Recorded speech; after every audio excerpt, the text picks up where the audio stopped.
All right, this is a quick video on how to use SpeciesFilter. I wrote everything out pretty much in the README file here, but I know some people learn better visually or digitally. So on GitHub is all of the information. There will be a link to this video as well once it's up there.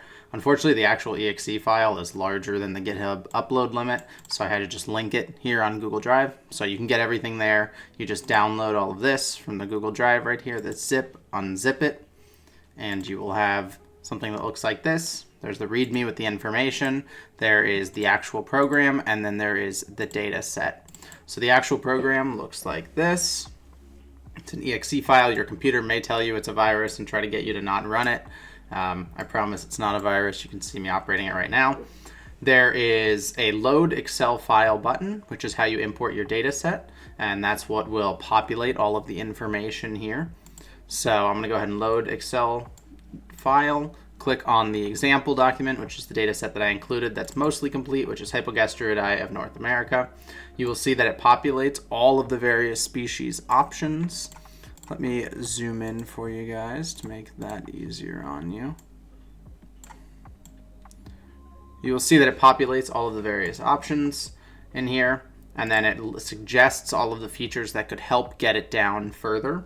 You have a current 126 species options remaining because there are 126 Hypogastruridae of North America as is defined right now. So at the bottom here, you can choose which feature you would like to narrow down by, and then you will choose the value. So for example, if I have the individual in hand, and we'll just do something similar, simple like coloration, I click on coloration, the options pop up. Let's say he's blue, which is pretty much the most common color for Hypogastruridae.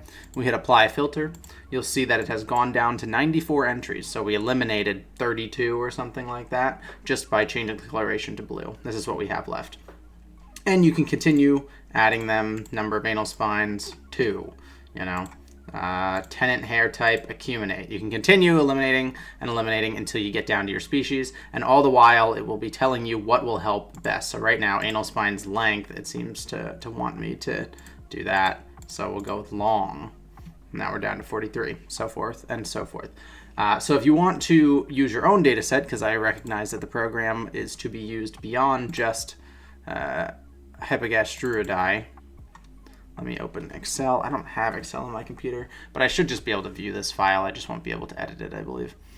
So this is what the actual data set looks like. Yeah, don't worry about that. Just look at the file. Let me Control Z this for you. There you go. So this is what the file looks like. The important things are that the first column is called species. It has to be labeled the word species. All right, and that you have a list of your species there, and that the first row includes all of the labels for the various traits that you want to pull from, because that is what the program actually pulls from, is here. If you don't know what a certain trait is, you can just leave it blank. The program will not filter out blank results. So if PAO lobes are either 4 or 5, and you leave one blank, and then in the program you filter by 4, the blank one is still going to be in there. It'll only filter it out if it has a value and that value differs from what you selected. And you can also select multiple values. You can see it over here. As long as you separate the values using a comma, the program will view them as separate but valid values. So in this case, Ceratocella boletivora for apical bulbs could have 2, 3, or 4 apical bulbs. So if you select 2, it'll stay in, 3, it'll stay in, 4, it'll stay in. If you hit 1, it will not stay in. And that's pretty much it. So you can build your own data set to use it as you would like. Use it in the filter tool. Everything should work. If you have any questions, reach out to me on Discord. Have a good one.